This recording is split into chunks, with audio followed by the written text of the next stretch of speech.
Where's the eagle? Is everyone? All right. Well, welcome everyone. Thanks for being here. Just wanted to go over a few things. We have a lot going on in our city today.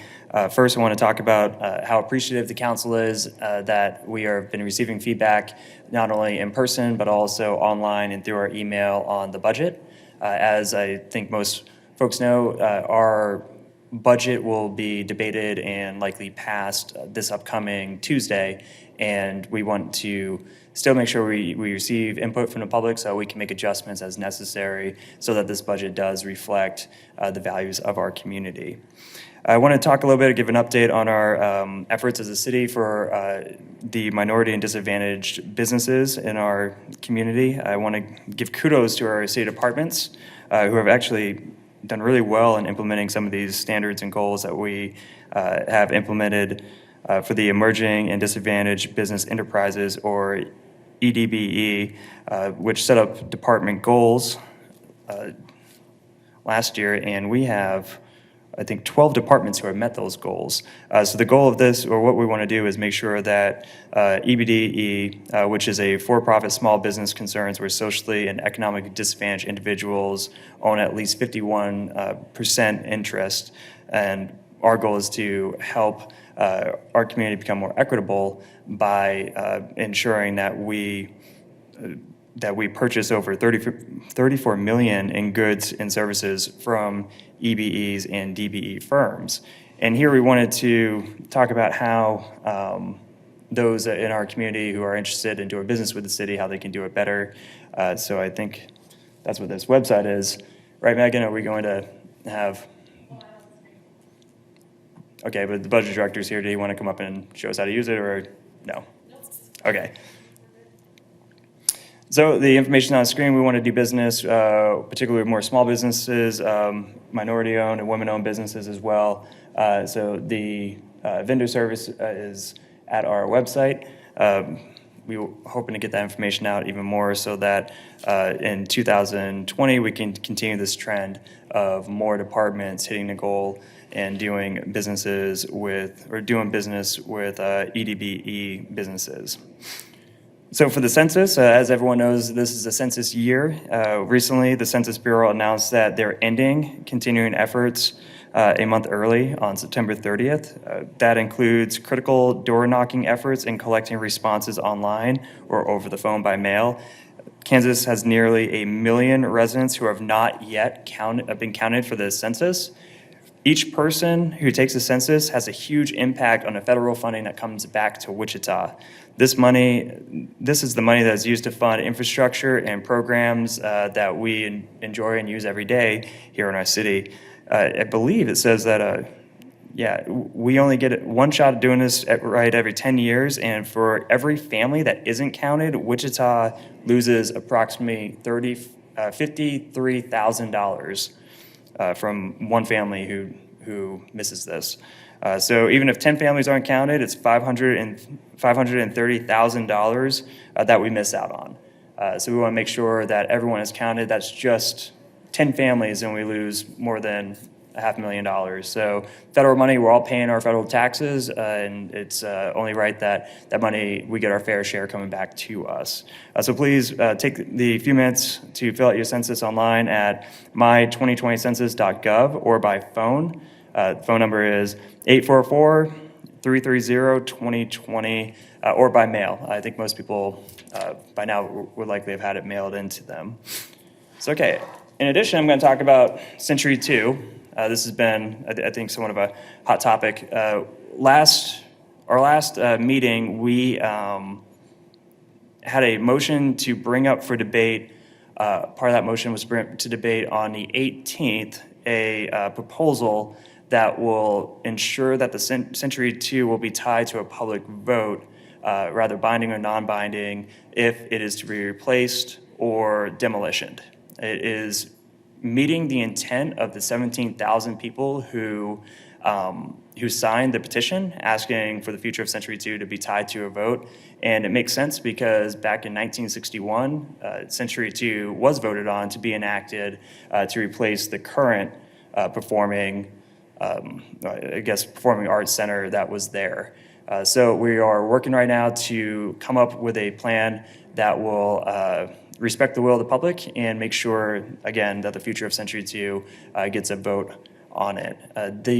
We're working on a language right now, trying to find what is the best way to get this done and to find compromise among the council. So the language isn't fully hammered out yet. We're making progress on it, but we have not just this week to do it, but also next week. So I hope to give you guys an update with that next week.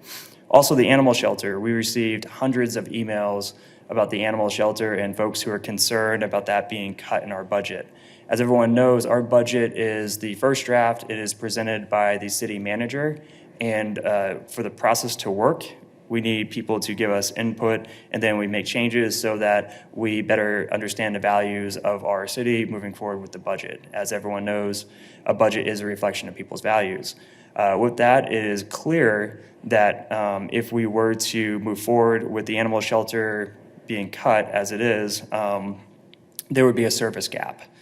So with that, we are working with our budget team, working with our partners over at the Kansas Humane Society, where the goal is to continue the services by making adjustments really with the fee structures, and then continued adjustments with partnerships with the Humane Society moving forward, figuring out ways that we can better integrate or synthesize what we do with what they do, so that people will not only get the services that they expect, but also ensure that the program is actually saving money or is self-sustaining.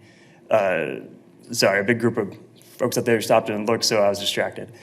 So anyways, that language is being developed. I think that we have been able to really make some progress with that. I had a meeting with budget yesterday, and we're getting there. So I hope to, by Friday, have more of a proposal for you guys.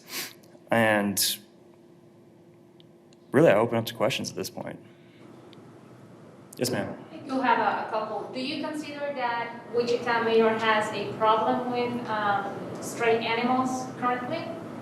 So our understanding is that in really good question, it gives me a chance, I guess, to kind of highlight what we're doing and what one of the problems would be if we with stray animals, if we discontinued this. The Humane Society right now can't take stray animals. They would need additional certification and additional infrastructure. Well, our program can take stray animals. So do we have problems with stray animals? I'm sure it's who you ask, but I know that we wouldn't have the service to allow stray animals a place to be taken if the budget item moved forward as it is.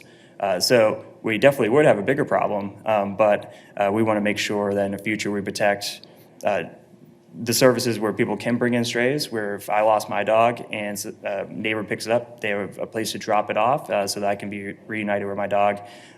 We want to preserve that. And the current, I guess, program over the Humane Society, they really can't take strays. They take usually the ones that are owner submitted. So we're trying to make sure that it doesn't become a bigger problem. Do you have a follow-up? Yeah. It's on the topic of the census. Can you explain how important it is for people to respond, given also the other budget cuts that you guys are facing? These are hundreds of thousands of dollars that potentially the state and the city would lose.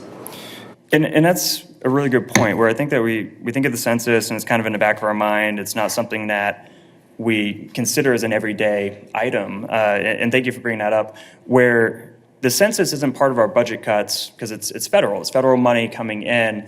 So the more money we have coming in from the feds, the more stable these services are. So just to your point, the money that comes in for the infrastructure programs fund school lunches and breakfast programs, roads and highways, Pell Grants for college students, the state children's health program, the city neighborhood resource center, parks and libraries, Head Start, crime victim assistance, unemployment insurance, and more. So doing the census, and when we talk about 10 families or over $500,000 that we'd be losing, I think some folks might think, well, that's just it's just money, it kind of goes into a pot, there's probably more money in that pot. No, these are the services that Wichitans depend on every single day. So we really got to it doesn't take long. My wife did it for us when we were mailed it. It took her maybe 5 minutes. It really doesn't take long to get this done, and we can't redo it. Like, it's every 10 years is when you do the census, so it's not like, you could put this off and do it later. Once the deadline hits, if you're a family who didn't fill out the census, we as a community lost about $50,000. Of course. Yes, ma'am. I'm gonna do this so you can see. For the bars and clubs that are closed right now, I guess kind of what's that status and what's being done to potentially help them?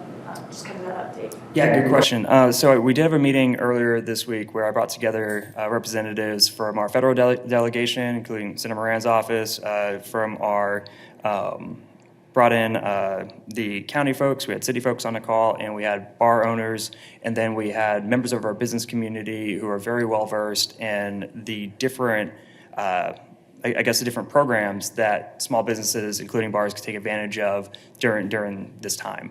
And as far as the status of it is, we're learning that there is a lot of programs that folks might not know about. And we, as part of my job as I think mayor, to create these connections where someone has this need, I can connect them over to this service. So the goal is to keep these businesses afloat even while they have been more limited in service due to the order that came over from the county.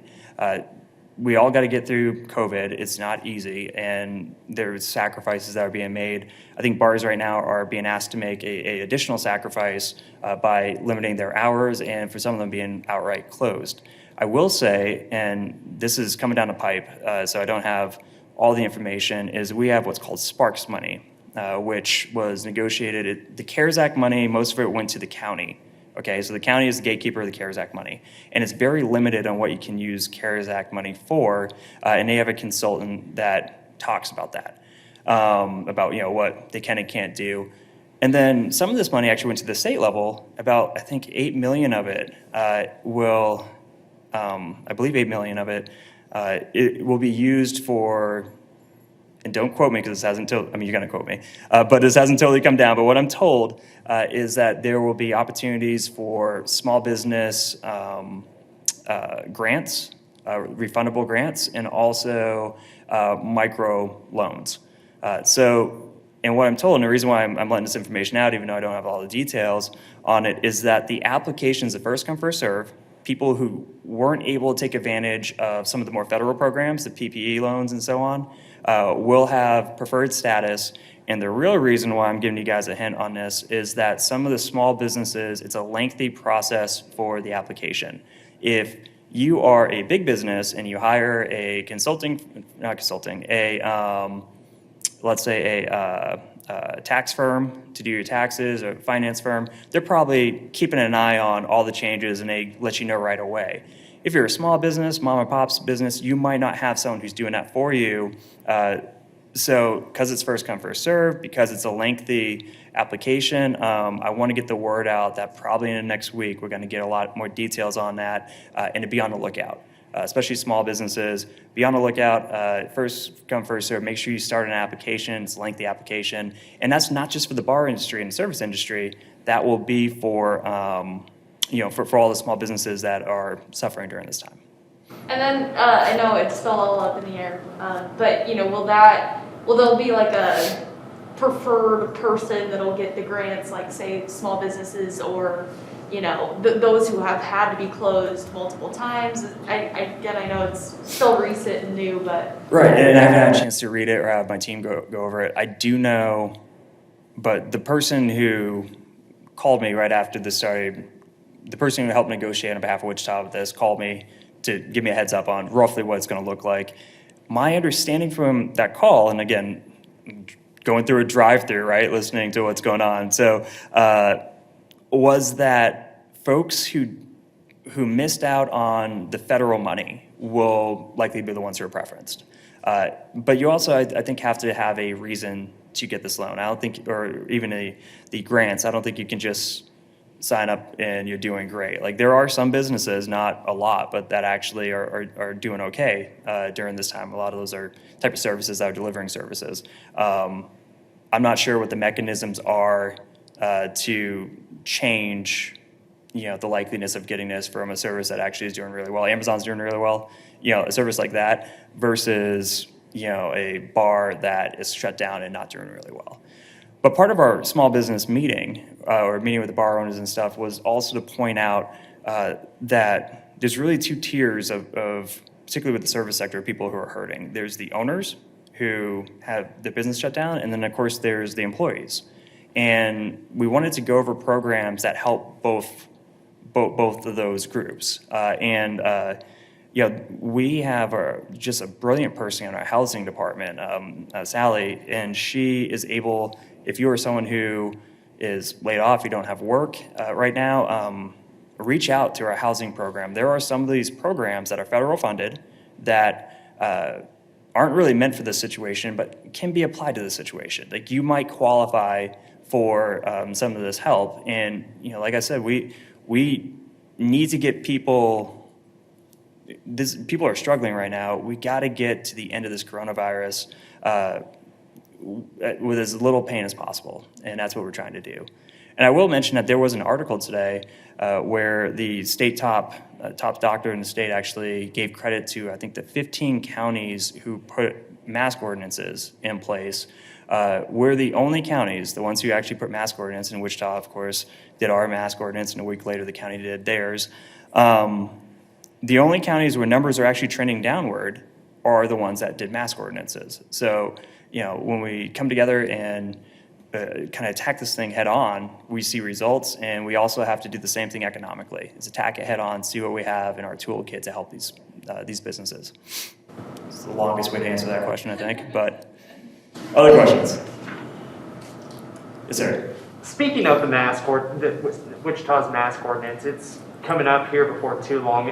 How are you guys planning on revisiting whether to extend it for a longer period of time or just let it expire when it expires? So we're seeing results with it, and our numbers are still pretty scary right now. We're seeing results, which means numbers of positives are going down. But we're still above the rate we were when we had the global shutdown. So we want to continue those numbers going down, particularly if we want kids to get back in the classroom safely. So moving forward, I had a conversation with with the chair of the County Commission, Pete Meissner, yesterday, to get collaboration, kind of get on the same page on making sure that our orders are aligned, and also that we are working with our school board and our administrators over at USD 259 to ensure that we're collaborative. We don't want any unintended consequences by one saying this, one saying that. Right now, and as you guys know, as mayor, as far as authority, I'm one of the weakest mayors in the country. Like everything has to pass the actual council. So what I'm telling you is subject to council approval.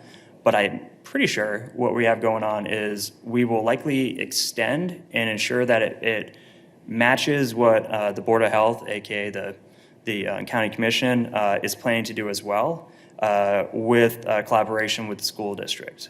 So by extending it, even though the county's order will also include us in it, when we have our own ordinance, we have more opportunities for enforcing it.